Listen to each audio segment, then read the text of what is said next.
Bob fired. Bob hired. Welcome, everybody, to the Resistance broadcast. I'm Jon. Thank you so much for joining us today. A very special show, as this is our first episode of TRB on our brand new channel. So if you are watching this, you found the channel. If you're listening to this, you're like, Jon, I don't know what you're talking about. Yeah. It's the same podcast, and it is. So you are exactly where you need to be if you're listening to the show. But if you're watching, that means you're at youtube.com/@theResistanceBroadcast. So welcome to the show. I'm Jon, that's James, that's Lacey. If you're a first-time watcher, first-time listener, welcome to TRB. You are in for a very good time. We have 2 episodes every week, so what we're going to be giving you now is our news shows on Thursday, live, and then Monday shows are typically going to be our discussion show, but we're going to be getting into some news today, because there's been a lot of news going on. We've been so Andor focused, it's time to dive back into a lot of the news. So, first off, they got to subscribe to the channel, right, guys? Mm-hmm. Mm-hmm. Thank you. Please. Yeah, that would be great. Yeah. And if you're coming over and from being previously subscribed, make a special note to go out of your way to tell friends and people that, you know, we're over here now, you know. So if you've been rallying for us on the other channel and you've outstretched to all your friends, now would be a good time to be like, hey, did you guys switch over? Or not necessarily switch over, but did you subscribe to the new channel? So that'd be very much appreciated. Yeah.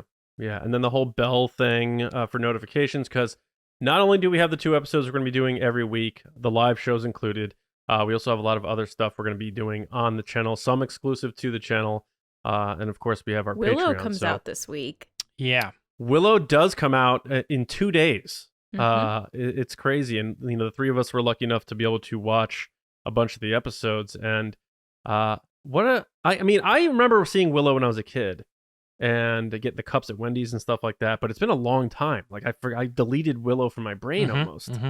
But you know, it's a Ron Howard classic. Val Kilmer in his prime, obviously Warwick Davis, and Warwick Davis is back. Ron Howard's producing, so it's cool that it's just this sort of fantastical escape. And I look forward to being able to talk about it, because we're going to do some reaction videos to those episodes. I loved it. So I'm excited Spoiler for that. alert. Yeah, and that's another part of this channel. You know, we're giving you the same exact Star Wars episodes we're doing. But we're going to be expanding a bit and talking about other things. You know, we're starting with inside the Lucasfilm stuff, you know, Willow, Indiana Jones, that kind of stuff. But depending on how we grow, and that includes your support in helping us grow, we look forward to seeing what else we can do here on TRB. So welcome to the new channel. If you're an audio listener, you're like, get on with the show. I want the takes on the Bobs. So let's get after it right now, James. Resistance Report. A lot of stories, a lot of cool stories, exciting stories. Let's fire it up. It's the Resistance.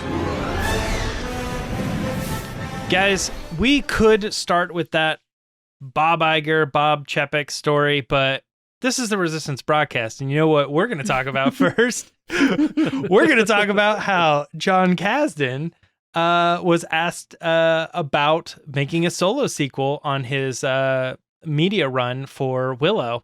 And of course, he answered the question with, "Oh, I'd love to. You know, I've planned it out. I've thought about it. You know, it always goes back to the good times of when we were what we wanted to do and all this other stuff." And he always says he gets excited about seeing, you know, make Solo 2 happen trend, and when every time it pops up, it just was. If you're a fan of the make Solo 2 happen movement, the you know, that support of the film that we created. It was really good to see Jon address it and talk about it. And then it trended on Twitter because he talked about it. Because he talked about it. It popped back up, all natural. So, yeah, like we didn't do anything to like start that. We didn't make like crazy. A day of it. Sure. Yeah. So I'm just laughing that you said that. Yeah, it just happened naturally. Let's go with that. So Jon, tell me about Jon. Well, yeah, so Jon Kasdan, without using the hashtag, referred to himself as one of those people. that's us, you know. Anyone who supports more Solo, he's on our team. And we know Ron Howard's on our team because he said that at Celebration. He's like, look, I'd love to, but it's not my decision. Lawrence Kasdan, arguably greatest Star Wars screenwriter of all time. You're talking Empire Strikes Back, Return of the Jedi, Solo, Force Awakens. I'm missing one. Oh, Raiders of the Lost Ark, of course. Indiana Jones. But he said the only thing he would come back to for more Star Wars would be a Solo sequel. And it's just, you keep hearing all this stuff. And usually when these things happen and people are like, oh, we want to see, Henry Cavill back as Superman. Like, most people are like, that was, part of my past. I don't know. I want to come back to that. He's back too. He's back, Maybe. right? But all these Solo people all want back because it was the original plan. This isn't some sort of like release this cut and we'll make up this thing and do that. This is, you were going to do this. We're supporting that and hoping you're able to do it. And he's seeing that and he's talking about it. He's like, we had ideas.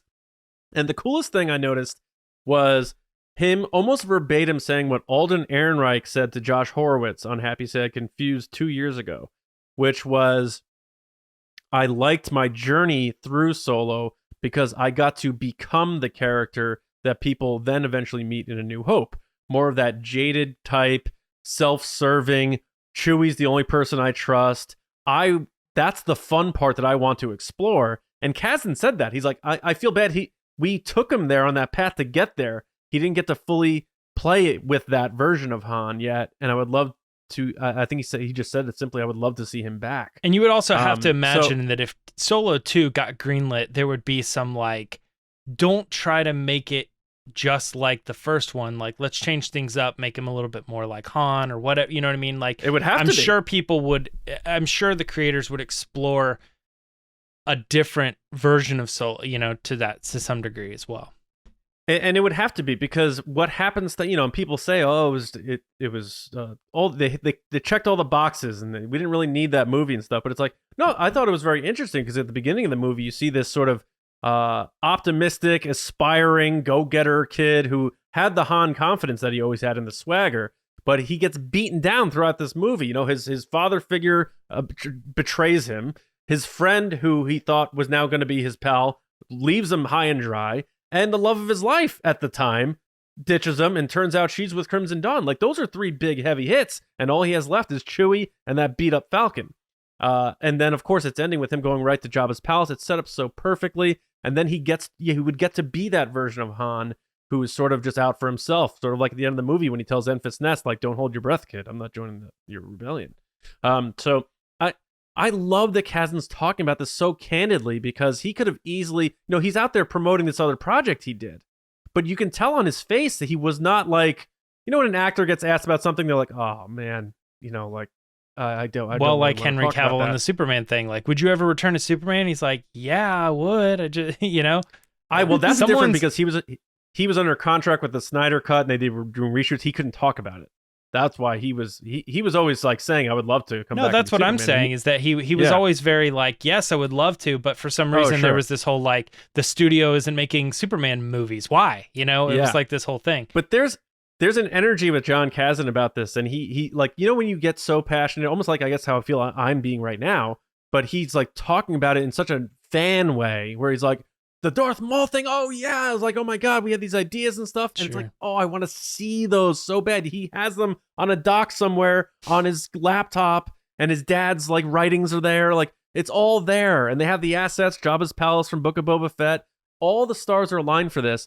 Is Bob Iger the answer? We're going to talk about him in a bit. I'm not sure, because he took the blame for Solo not doing well. They just said they're going to refocus on movies again. I really don't know, but it made me feel really good, because I think a lot of people were like, oh, the time has passed and stuff like that. But then I think like, yeah, Alden Ehrenreich, by the way, happy birthday. The time has passed, yet they're making Willow, which came out in 1988. And didn't make a lot of money. The year I was born. Guys. Right. And Alden Ehrenreich just turned 33, and I understand, he's supposed to be a Han in his like mid to late 20s or something like that. But Diego Luna's in his 40s playing a 20-something-year-old Cassian Andor. So we didn't talk about that. They changed his age canon. They changed his birthday. Cassian's birthday. Anyway. But anyway, I'm getting long-winded here. I want Lacey to come in here. It's very exciting to hear him do that, because I think he still is very much in the mix here. And I hope Willow's a success, and that they want to keep Kasdan around, because I feel like Jon Kasdan knows, like, the fruit fell from the tree. He knows how to write these types of stories like his father. And it filled me with a lot of optimism and a lot of happiness. And I hope for them and the fans, because it's still a very positive thing. This Make Solo 2 happen stuff. I hope it happens. I just, as a fan, I just really do. Yeah. Lacey? Jon Kasdan, come on the show. I'll start Yes. with that. Yes. Bring your dad. I would Yeah. take just Jon Kasdan. I think he's fabulous. I am so excited about this story. I love the, similar to what John was saying, the energy that Jon Kasdan has when talking about Solo. I mean, he was one of the first people that was tweeting with us about Make Solo 2 happen. He was one of the first people that was like, oh, go find this person, or, oh, you know, I had more stories, and like posted fun facts about the movie. He posted all those symbols of the syndicates. Like, he's been an avid person who supported the movement, agrees with the movement, and wants to see more. And for a while there, we would get sad because we'd see people tweeting at him and stuff. We're like, guys, don't bother him. like let the guy live.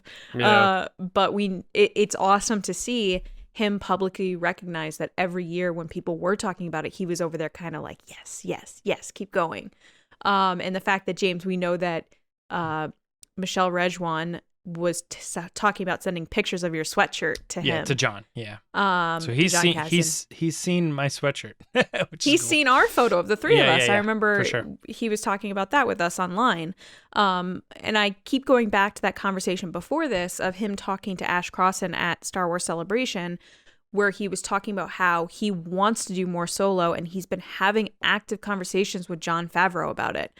It's exciting to me because he's looking at this like, how can I get this done? Who do I need to speak to? And when you have someone on the inside who wrote Solo, who's fighting for more Solo, it just makes you feel great, and it makes it feel like it could even happen more so than you thought, like more than just us saying it. God, I really hope this happens. Willow is amazing. The characters he writes are so relatable and funny. They are so funny and like grounded in humor that I know that if he was to do a Solo series, it would be just such a fun, emotional, nostalgic, just like relatable show. You know what I mean? Like, it would just be a very lighthearted, fun, heartwarming show. And I personally need that now. I want more fun adventures. But that's just my personal opinion. But yeah, no, I am so excited about this. Again, keep talking about it, John. I hope you do, Jon Kasdan, because we're here rooting for you. Yeah. Yeah. And we have to say, Josh Wilding of comicbookmovies.com, I believe, is the one who asked him about it, and he's, I guess, a big fan of Make Solo 2 Happen, so that's really cool. So yes, thanks thank you, Josh. for bringing that up in that interview. I think that's awesome. So you're the man, Josh. My The last thing, James, I'll say about it is Lacey just made me think of, like, whether it's a series or movie, like just seeing more adventures of Han and Chewie, and yeah, Puppet Jabba. Let's be honest.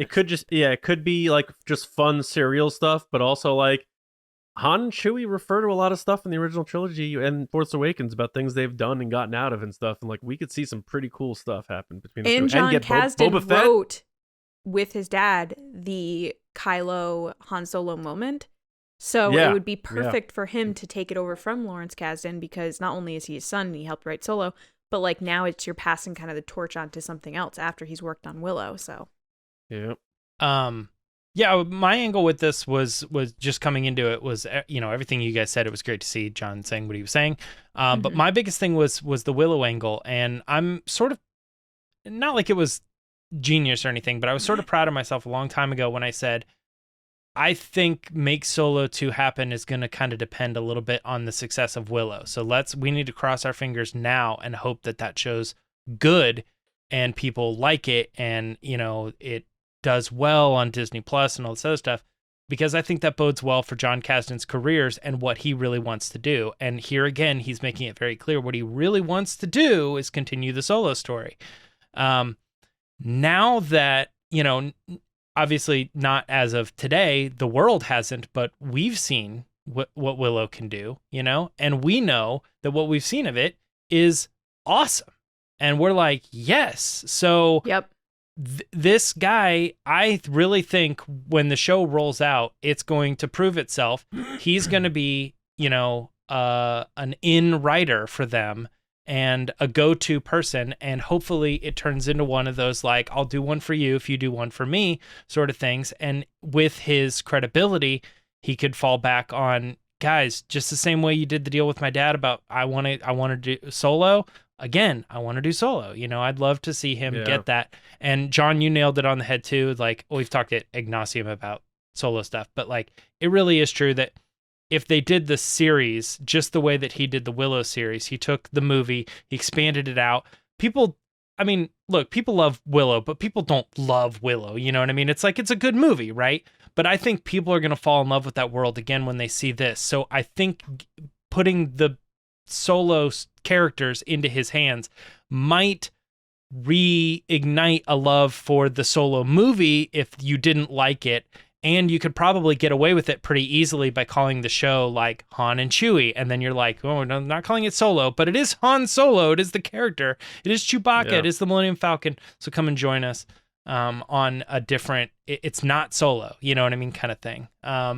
So I think all of it's there, but I guys, if we're being honest, I think why people probably tuned in today is to hear us talk about the crazy shakeup at Disney.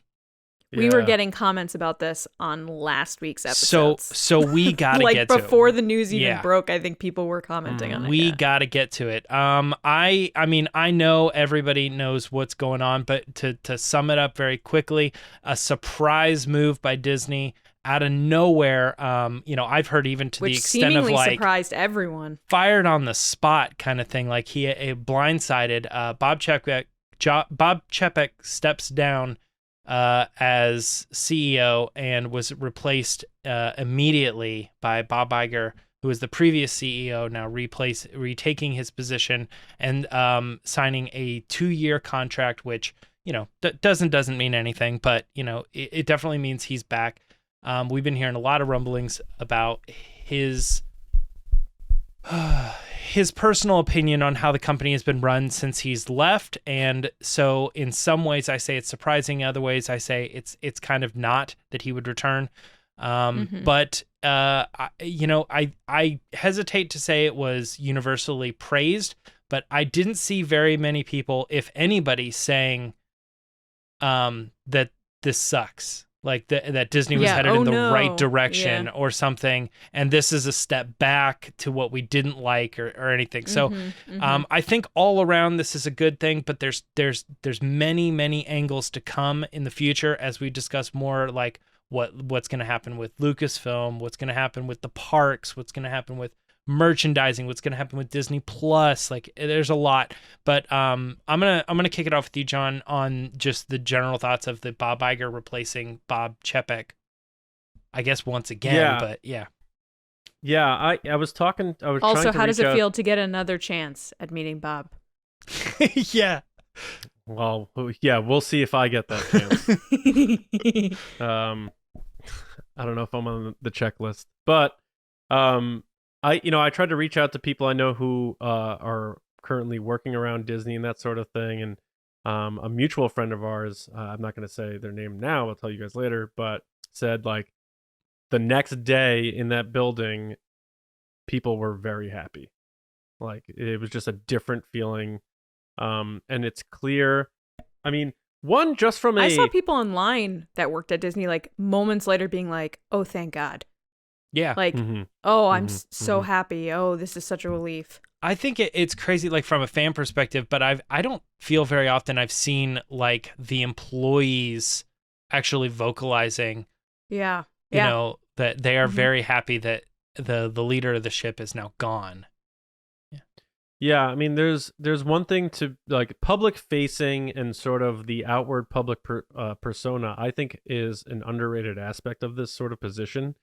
And there's sort of this cold distance that Bob Chapek sort of put off, that he wasn't accessible. He wasn't, going around talk shows or like speaking about the material like he cared about it. And everyone who's, spoken about it, like this Puck News article, they're talking to all their inside sources at Disney saying like Bob Iger genuinely cares about Disney. I don't think anyone felt that way about Bob Chapek. And there's just this, like, you look at the two of them and you see Bob Iger and you're like, you feel like there's this warmth around him and he has this charisma about him, but it feels genuine. And when you see him talk about stuff, it doesn't feel like he's being programmed or reading things. He's speaking off the cuff a lot, but there's a warmth to it and a sincerity to it. And he may have made business decisions that a lot of people don't agree with over the years. He's a CEO of the most heralded entertainment company in the world. Mm-hmm. So there's going to be those issues, but I think there's a real importance to the public facing image and what that just does alone in terms of how people view Disney. He's a likable person. And Bob you won't Chapek find is him not saying that animation isn't for an adults at well, that's the other thing I was going to get into, because about a cartoon mouse. So that started everything because Bob Chapek is the antithesis of Bob Iger. He seems like just a very cold, rigid, inaccessible. He made a lot of the cuts in the parks too. Yeah, missing a sort of piece of his personality that should be there. And a lot of the decisions he made were clearly mishaps. Obviously the on the earnings call, the comments he made, that started all this apparently. This apparently only happened in 10 days, this whole thing. It wasn't even an earnings call. It was at a Wall Street Journal public talk that he said the animation wasn't for adults. But I'm saying his statements during the earnings call is what set this all in motion on November 8th. There's so much drama. It's messy. It took 10 days you for say that, all this to happen. But to me, I think that was the straw that broke the camel's back. Mm-hmm. I think that's what started started it in motion. But I think it's more likely like people were really like, we need to do something. Like, I don't know about this. It's not really working out. And then when he says that, it's like, okay, that's final. And then in 10 days, the process had been Well, in terms done. of Iger coming back in, it was immediately after that was when they decided to vote him out. And the rumor is that Bob Iger had been talking behind Chapek's back, like two people being like, "Yeah, he's not doing a good job." Well, yeah, because that's another thing. There's a responsibility. Not behind his back. I mean, I think he publicly was saying things where I would have done it this way. This is how I would have. Not to Bob Chapek's face. Oh, sure. That's what I mean. But I mean publicly. Sure. There's a responsibility to when you pick your successor, and he picked Bob Chapek. So that had to have bothered him because his legacy is this handoff. Yep. Mm-hmm. So that now he signs this 2-year deal. He gets to try it again, tries to find the right person to put in there. And this report is saying that soon after he made the decision, he knew it was a mistake. And the fact that streaming, I saw people saying this has nothing to do with the content that they're making. It's all about the parks. It's the exact opposite. So he increased the prices at the parks to try to fund the streaming.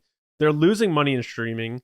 It says here $1.5 billion. They closed all the Disney stores. There's just a lot of the accounts they have are apparently out of India, which are way cheaper in terms of the revenue they're bringing in there. And also the fact that he stripped away creative control from creative heads, and that includes all the studios. I can also say this too. My wife is not like a film. She's not looking at that angle of it. She's usually like a parks and merchandise type of person. And I'd never heard her say the name Bob Iger. And then she talks about Bob Chapek all the time and how everybody on her that she follows doesn't like him and that he's making all these decisions and stuff. And I'm like, yeah, I'd never heard her talk about this stuff until he took over. And then now when we got the news that Bob Iger was back, and this has literally never happened. My sister, who I know she loves Disney and she goes to the parks, and we've talked a little bit about that stuff, but she's never, ever texted me about any news that Disney has ever done ever. And she immediately was like, "Did you hear about this?" And I'm like, "Yeah." And then she was like, "Wait, she says, "I'm so excited." And she was like, so I was like, "I didn't even know you followed this stuff at all." So she was very clearly in the Chapek conversation. In the know. Yeah. And I'm like, this is when it gets to that level of people being he had a bad relationship with the community people, the influencers that go to Disney parks. Yeah. Yes. Yeah. And that's what I'm saying. Is I think when you get to the point where people are like, I don't know why, but I feel like Disney's not the same. And then they go look for an answer. They ask people and they're like, oh, that's the problem. and they Here's point the to difference too. Mm-hmm. If Bob Chapek is doing a presentation or something, which it seems like most of the time when he was speaking, it was a prepared thing. Teleprompter. Yeah, you could tell. If that thing failed, I don't think he would know what to do or say. And I'm dead serious about it. Yeah. I think Whereas- Iger didn't do. He might have done a little bit, but he definitely So- didn't show it. Because of this reason, I tried to look up Bob Iger interviews on like talk shows where it's not a speech or anything. And I saw an interview with him right when they got Tom Holland and to have Sony give Tom Holland over to Disney Marvel. Gosh. So was that like 2016 or something? Also 2017? a huge deal. And Yes. right, Yes. but he explained that story. And he was talking about it so sort of casually. He's like, we had to get Tom in. The fans wanted him so badly. It just made perfect sense. So we talked to Sony and we said, listen, the fans want him. We will destroy let's- you on the back end. I'm just no. kidding. Well, I'm there's trying to get to the point I here. know. Yeah, the decisions like that, Bob Iger was so good at. So that's like the Yeah. Scarlett Johansson thing went so poorly. Bob Iger supposedly behind the scenes was like, "What is happening?" But he kind of was speaking about it in a very like casual, like you see somebody like at a store and you're talking to him, hey Bob, what's going on? And he's like, let's get Tom over here. The fans want him. Bring him on over. And then he looks at the audience and he's like, isn't he a great Spider-Man? And the crowd just erupts. Like Bob Chapek would never do that, and he would never be on a talk show. It's just Yeah. those optics are very, very Bob important. Iger Spider-Man, sometimes Spider-Man reminds me paid of money shutting George down. Clooney. Do you guys get that at all? Yes, I get what He you're saying. he has sort of a thing to him a little bit. Charisma. Yeah. Yeah, no doubt. And he's just a soothing presence. It's a And skill set though to have that kind of emotional intelligence. he knows how to read a social- room. Yeah. Yeah. But he's sincere about it. And the other thing that I think is going to happen, this is just my speculation on it, because of not stalling, but it's almost like they're making the streaming content now to preserve subscribers. It doesn't look like they're moving the needle too much on gaining subscribers. And they did take a hit on the streaming revenue, which is why he jacked the prices in the parks. Because the And parks Disney is their Plus. golden goose. Disney Plus So- went up $10.99 a month. Well, that's what I mean. They're trying anything they can do to try to recover that. Mm-hmm. And I think they're realizing that they do have to get back to feature films. And I think they're going to watch Avatar closely, not because they don't think it's not going to be successful, but if Avatar does what they think it's going to do, and they see it the same way they saw Avatar in 2009, I think Avatar's success will also bring audiences back and say, like, I think a lot of people are forgetting about sort of the pandemic stuff. But I don't know that a lot of people went back fully to the theaters. By the way, And how much money Avatar has to make? Yeah. To be Yeah. profitable? I mean, I think we could have that conversation, but I don't think that number, I think that's a shocking number that I think they're sort of manipulating what the real story is about that. Because plain and simple, I think 2 and 3 are more being made at the same time. So all the assets that are going into 2 is also for 3. So I think 3 will be gravy, We'll see. on top. I'm excited to see it. Yeah. But yeah, John, I agree. I think people need to go back. I think people want to go back to the movie theater.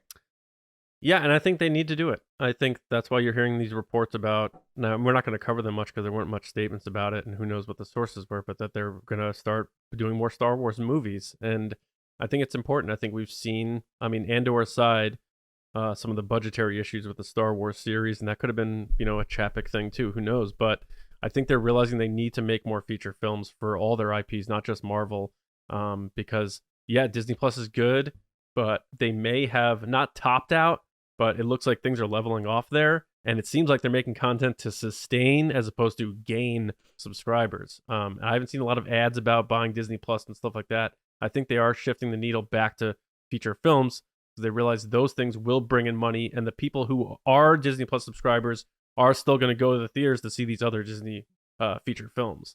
So I think that's very important, and that stuff spills over into the parks too. When you add all these new, the Guardians of the Galaxy thing became the Tower of Terror, whatever. That stuff matters, and we're hearing about the Galactic Star Cruiser and how that's not doing well. 30% discounts. Maybe you need Star Wars movies because maybe not everyone's watching Andor on Disney Plus. Like Star Wars needs to be on the big screen, and it looks like they're pointing back in that direction. So I'm excited about it. I always liked Bob Iger. I didn't get good vibes from this Chapek guy, and it sounds like he just had a lot of missteps too. Like there were no like James, I think you alluded to it. Like if he was a good businessman and he wasn't like a good public facing, they'd probably put other people out there to help smooth that over. But it seems like just everything about this guy was a misfire. It was, like I said before, just like really messy. Like supposedly he took all the power from certain creative heads that have been at the company for so long and then funneled it into one person who's also gone, by the way. He also got fired. Yeah. So they're like getting back to restructuring like everything that's happening at the company. And you can't help but look at the past few years and be like, okay, well, what caused all this? The person at the top, the person that was making these decisions. And like James said, he was rubbing so many people the wrong way, from people that work at the company to people in the industry to the fans. Like the fans booed him at D23. Yeah. He came out and the whole room booed him. And I'll say this too, like I definitely did on multiple occasions give him the benefit of the doubt, because I'm like that's who you are as a person. Yeah, I'll tend to be like, we hear a story where everybody's like, every person at Disney, all of them, every single one hates Bob Chapek, and I'm like, he's gonna be fired this year, and I'm like, most of the time when you hear that stuff, it's like that's the negative side of some people don't like him and they're being vocal and whatever. But at the end of the day, like you just got to make money. And if you're making people money, like, people are going to be happy with you as the CEO or whatever. So I was a little caught off guard that I was like, oh man, all that stuff was true. Right, because weeks ago, I remember we talked about this. Really true. It wasn't a rumor. It wasn't just grumbling. Right, and you had talked about how you were like, well, guys, they signed on another contract with him. Like, we had literally had this conversation, and I was like, he's kind of sucks, though. I wish I could get fired and get $25 million. I know, right? They're like, here you go, buddy. The buyout. Yeah. They gave him a buyout.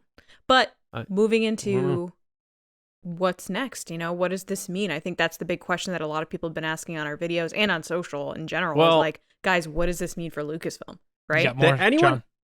Anyone who was hired by Bob Chapek in a new role were packing their bags the minute they heard that. They knew they weren't sticking around. So that guy who got let go second, like Kareem Daniel, he had to have known that. Yeah. I love how no industry news about Disney. But Bob Iger, I don't really follow this stuff. I'm hearing these names, for the first time, it seems like, and I'm like, okay, I kind of find it interesting, like inside baseball, but Sure. I love this stuff. I just don't remember the names a lot. But, Bob Iger, just because Bob Iger is going to come in and give creative control back to the creatives doesn't mean he's not going to also make changes there, though. Right. So that brings up the rumors about our next story. Yeah, so let's go ahead and talk about that one too, because there is a current rumor right now, and we have a source. It's not completely a rumor. It's like it's a story. But the rumor suggests that Kathleen Kennedy will be out either right before or right after the release of Indy 5, and which is late June. Yes, which we have talked about. We kind of were talking about like rumors of her leaving, and I remember the three of us were like, well, if she was gonna leave, it'd probably be around Indy. That's like the perfect time for her to kind of be like, you know what, I've had my run, I've done so many great things. Yeah. So as of now, I'll say this: the story came from Jon Campea via the direct, but it was on the Jon Campea show, and I know that with all the news that was happening around the Bob Iger stuff, he was very much like, this doesn't mean anything for Kathleen Kennedy because they're friends. Like Kathleen Kennedy is an ally to Bob Iger. It's not. He loves Kathleen. Yep. They get along. So Bob coming back doesn't necessarily mean that she's going to get the axe because Bob is going to fix it. It's like they got along just fine.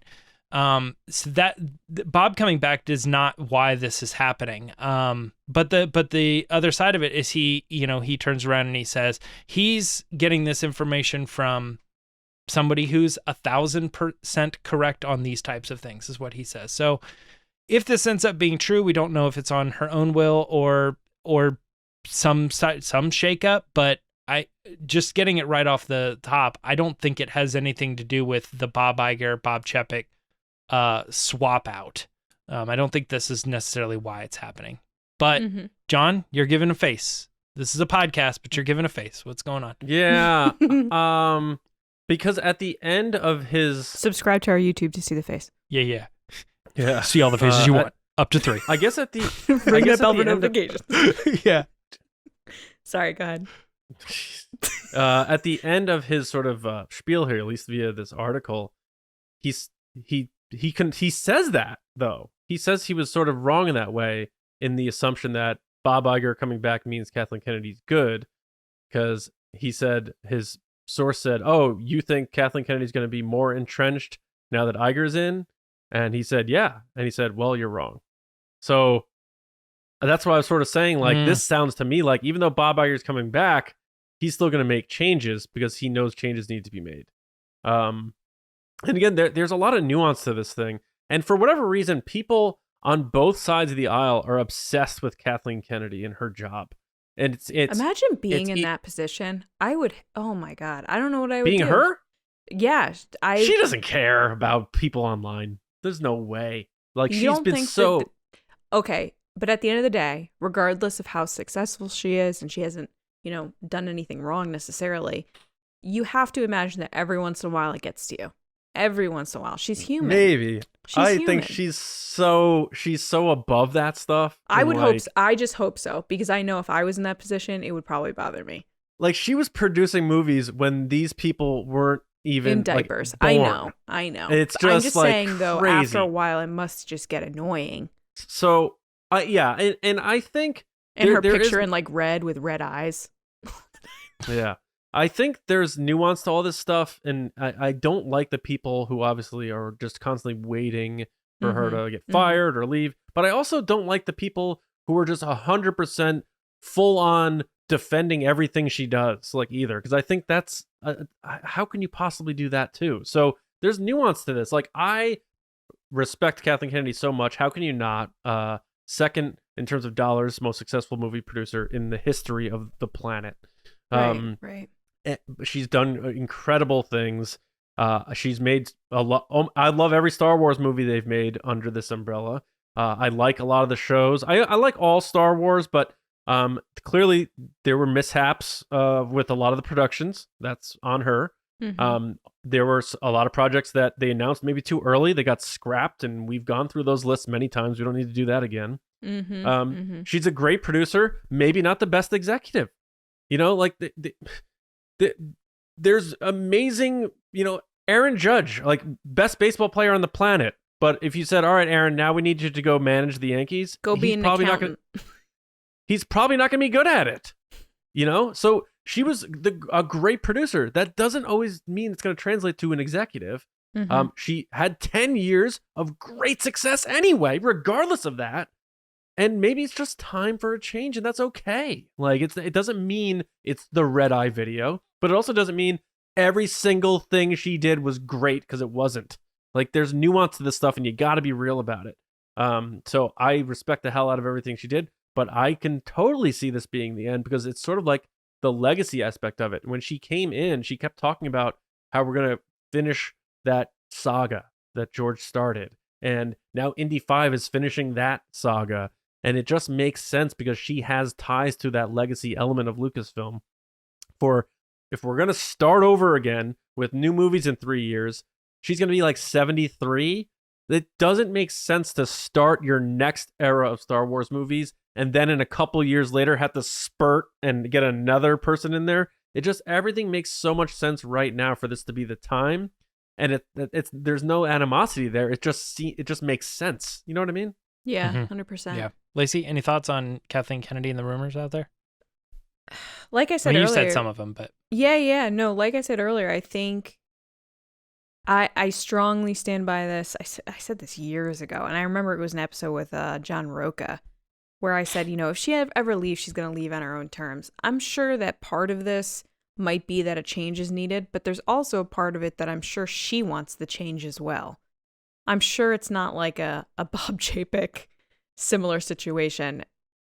Like we were just discussing, she has accomplished so many amazing once-in-a-lifetime things that there is no way she could walk away from Lucasfilm or her career in general and not say, man, look at all the things I've done. She brought about a new generation of Star Wars fans. She's bringing back Indy, like all this stuff. You can't downplay her impact on not just Lucasfilm, but on cinema in general and like pop culture. So if she does leave around Indy, good for her. I hope she has an awesome retirement party because she deserves it. Like maybe get dinosaurs. Maybe, make it like themed to all her different movies. That'd be sick. I'll plan your party, Kathleen. Let me know. Anyway, but yeah, I the news isn't surprising to me, I guess, is what I'd say. Yeah, I think that Lucasfilm's ready for new. Yeah, either way, like even if I heard that she was like, oh, it's time, I'm stepping down, I've done a lot of work and I just want to relax and, whatever, I'd be like, yeah, okay, that's fine. I'm fine with that. I've seen what Kathleen Kennedy can do in the Lucasfilm position, the head of, and we got great stuff out of her, even if you're like, some of it is bad, whatever. Okay. But it's fine. The franchise is fine. And if somebody does come in and says she got fired, I'm like, oh man, that's crazy. But, I get it, at the same time, like, it's just, it really is one of those things where I've seen so many YouTube thumbnails, it's like, at this point, I'm on the fence and I don't really care either way. Like, I see the positive, I see the negative. John, you're right. There's nuance to both sides. If she's gone, then I'd be like, okay, that's fine. It's just a new, fresh look on what Star Wars is going to be, and hopefully get excited for the next part. Yeah, the next Lucasfilm president, Bob Chapek. Oh my god. Yeah. Okay. Could you imagine? That'd be Disney just being like, we're just trying to sink Star Wars. But I don't remember what I was gonna say, but I mean, you see Michelle Rejwan like clearly got demoted, and they said she stepped down. Yeah, people who want the firing aren't gonna get it. They're never gonna get it, even if they do. Even if it is a Disney call, not hers. She'll transition to a consultant. Yeah. No, they'll just say Kathleen is stepping down. She wants to move on and do other things. They're never gonna say she was let go ever. Like, that's never going to happen. I mean, they're not going to say she's let go, but do you think there's a chance that we get something similar? Like, Kathleen Kennedy no longer effective immediately? No, okay. Never. No. I wouldn't think so either, but it's just... Because they don't want to play into the narrative. Yeah. Mm-hmm. But I doubt they want to, like... It'd be really weird if it was, like, Star Wars Celebration, and then that happens, and then, like... after that, and they're trying to build up to Indy, and they're like, Kathleen Kennedy's leaving. Like, I don't know if they want that getting mixed in with the ride to Indy. That's 5. why I think after. I mean, we'll see. We got a question at the end of the show, and we'll see what our guts say. Yeah, and other stuff about Bob Iger as well. So stick tuned to the end of the show. As of now, that's going to end Resistance Report for this week. But all three of those stories have legs, baby. We're going to be talking about all three of those stories for a long time. Baby legs? So, not baby legs, spider baby. Head, baby. Yeah, baby head spider. Baby head spider legs. But Lacey, let's take us into the next section with whatever we got. What do we got? All right, guys, it's time for the Patreon pod race.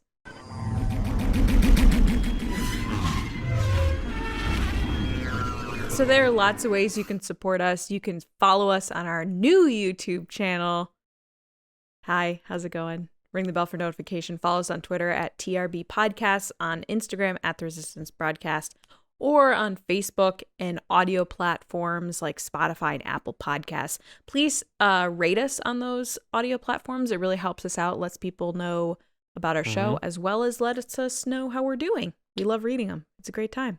But if you want to support us past that, if you want to be a part of the Resistance, be a part of what we're doing here, you can head over to patreon.com/resistance broadcast. Starting at just $5 a month, you get to take part in the community, give input on the shows like you're going to see in a second. You get to take part in what we're doing, be a part of our plans and what's coming in the next year, into Celebration, Indy, and everything else with Lucasfilm, Ahsoka, Bad Batch, Mando's coming back. Mhm. So you just get to be a part of our process and our creativity and get to help kind of hear what we're doing and then maybe even dictate what we do in the future, which is kind of cool. You get to be a part of the group. So this is the part of the show that we let our generals and spice runners take part. We ask them a question and they give us their answer. But before I get to that part, I'm going to thank those people. So thank you to our generals, Carmelo, John Reese, Jetta Rosewater, Frank Grande, Darth Hurricane, Nick Kratz, Christian Morales, Brian Smith, Matt Chitty, Danny, Mike Ramori, Matt Heath, Chris White, Brendan McLaughlin, Count Pepto, Sneaky Zebra, Paul Sullivan, and David Probus. Going into our Spice Runners, Neil Shaw, Kendall Gellner, Ryan Waara, Dave Hornick, Thomas Hennessy, Andrew Staley, Jeremy Myers, and Michael Fry. Thank you guys so much. Thank And you. now we're going to go to Ryan Waara this week. Hey, Ryan, how's it going? And his question was, what are you most thankful for about Star Wars? I love this question. Go ahead, Ryan. Take it away. First and foremost, I'm most thankful that we're still getting new Star Wars content. I grew up with the original trilogy, and when Return of the Jedi was over, that was it. The story was done. Now we've got new movies, a whole new trilogy, plus 2. Rogue One Solo. We've got a bunch of Disney Plus shows, Mandalorian. Right now we're enjoying Andor, which was amazing, by the way. And of course, I'm also really thankful for the Star Wars community and TRB and everything that you guys are doing. All the TRB people that we talked to in Discord. It was great meeting everybody at Celebration last year. So much fun. It's a lot of fun to be able to discuss what we're seeing on screen, as well as what we'd like to see and speculation about what's coming up. That's half the fun for me. So I'm really thankful that Star Wars is still around, it's still relevant, and we're all still having so much fun with it. Hope everybody had a fantastic Thanksgiving and happy holidays. Talk to you soon. Awesome job, Ryan. As always, Yes. Great setup, very legit. John, what do you think? Hearing from you, Ryan, brings warm feelings to my heart. To paraphrase Yoda. But what's with the Sith hat, dude? What's going on, man? A little dark side? Turning on the resistance? What's happening? But jokes aside, great answer. The fact that, Star Wars could be over. It could have been over in 1983. And that's a good point. Like, the story ended, so to speak. So it's something that we have to think about, is the fact that every once in a while we talk about this stuff, and I think it's good and healthy to sit back and be like, we are getting new Star Wars right now. Like, it just happened. Mm-hmm. We just got new Star Wars 5 days ago, and it was great. So that perspective that you sort of just put out there is really enough for me. And then everything else you said about us, that means a lot to me, because it really sounds like you've taken to this community and really have embraced like the other people who support us, and you've made friendships, and that always blows my mind when I hear that stuff. So I can't thank you enough for all your support.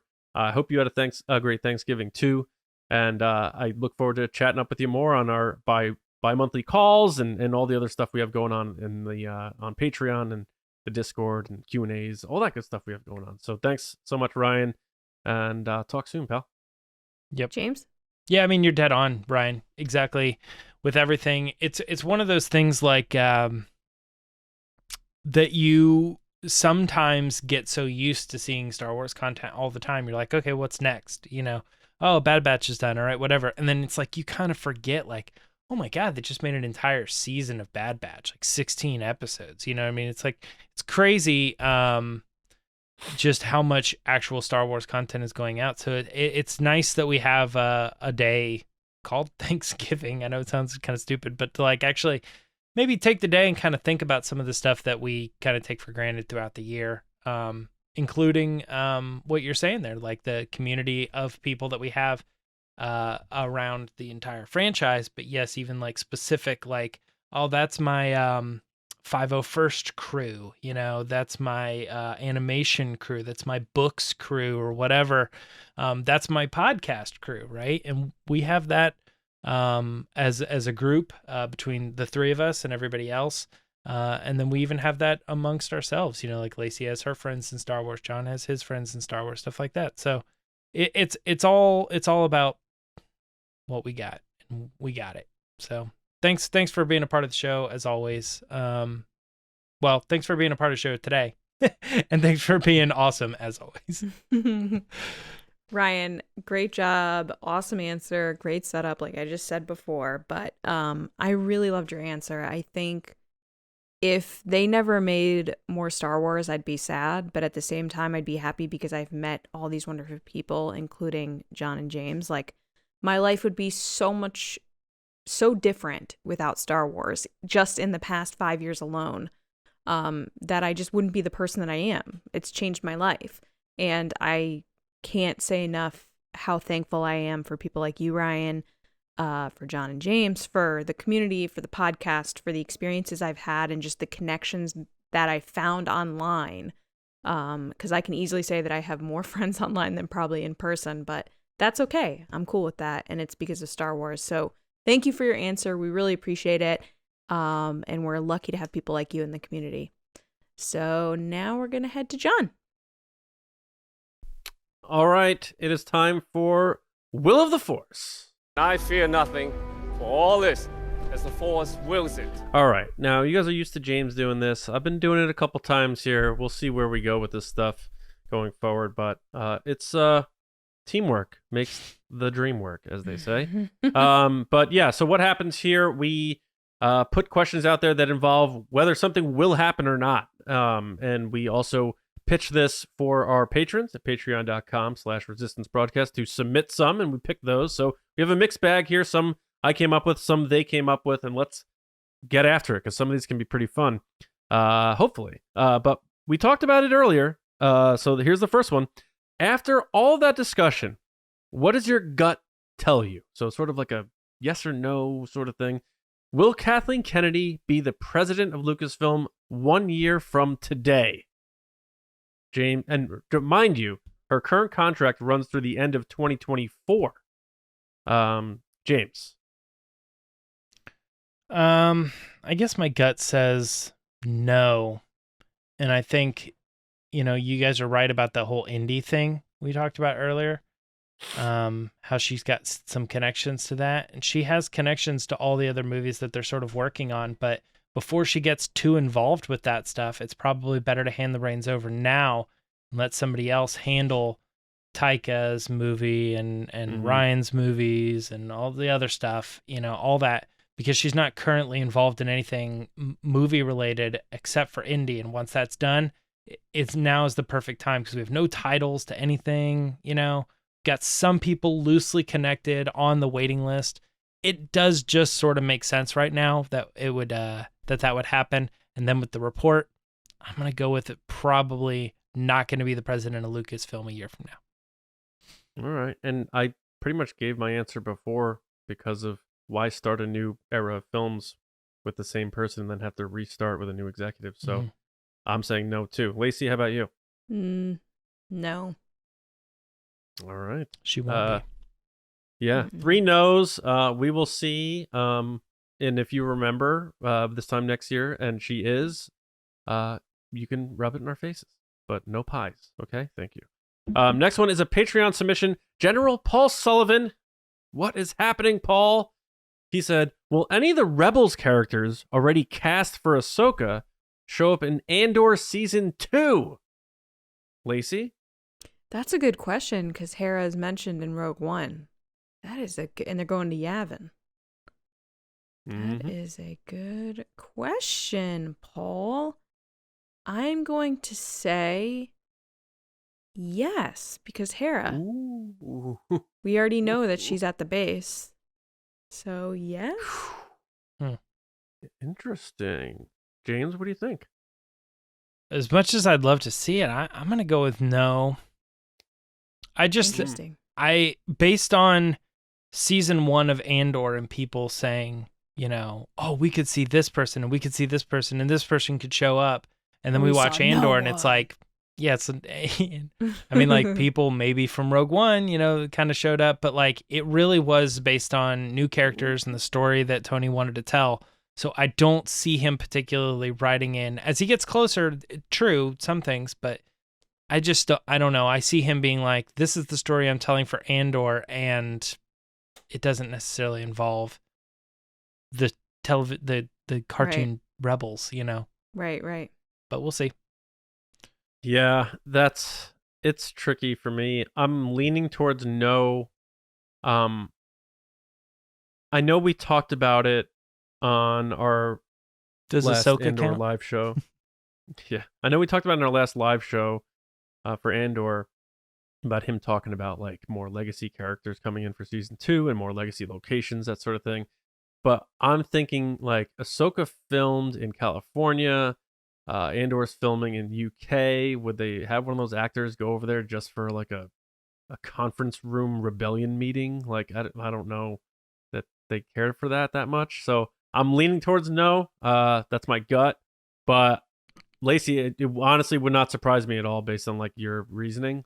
But I'm just leaning. I'm like 52%. You can say no, but I've been right about so many things that you're welcome to say no. Hera does I mean, make sense, so but when it have I, comes to like so- Sabine, you are talking about a significant age difference.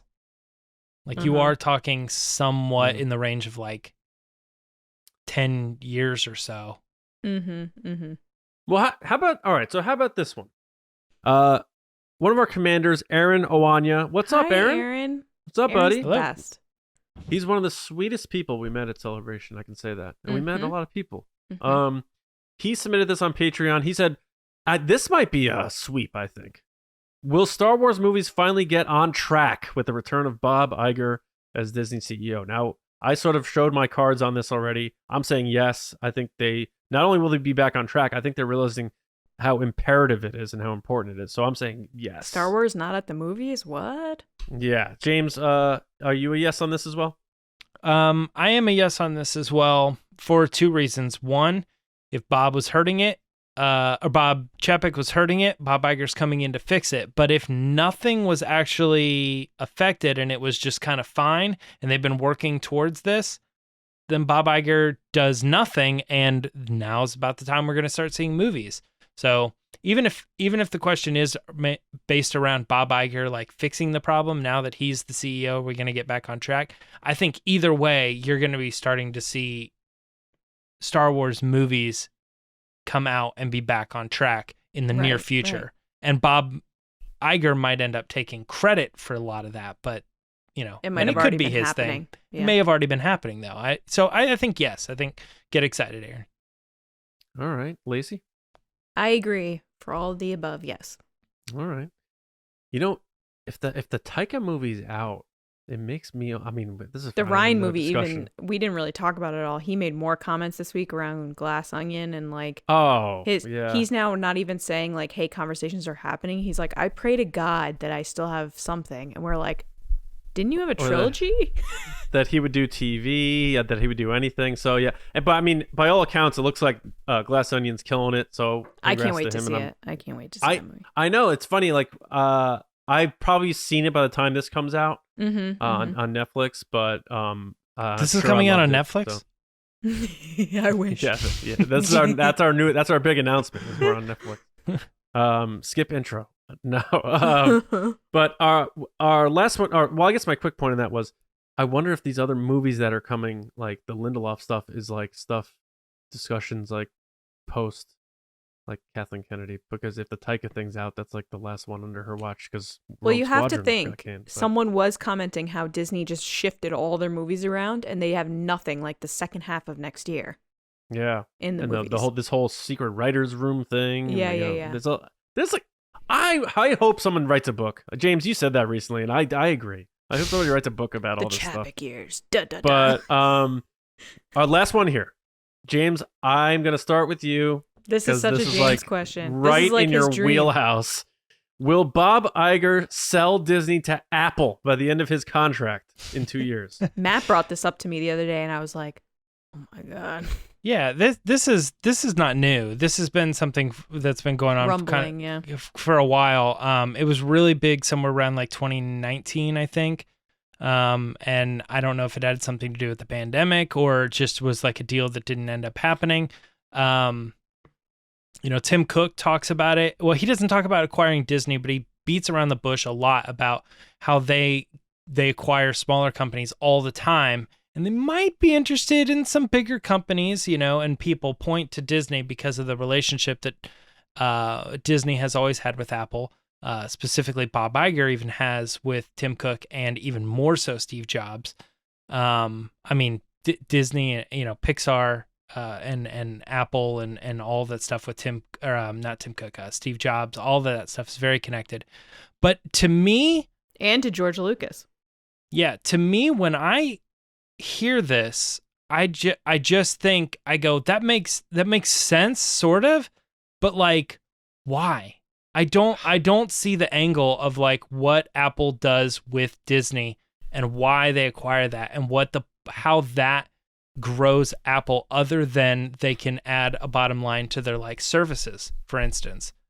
It's more of a monopoly of media and technology. And I mean that's out there, but like Apple doesn't own Netflix, Apple doesn't own Warner Brothers, it's like it to me, Apple is doing what they're doing to push technology, and it doesn't have anything to do necessarily with entertainment. They have a wing, they have Apple Music and they have other stuff, Apple but anyway, TV. Apple TV Plus and all that stuff, but it's like,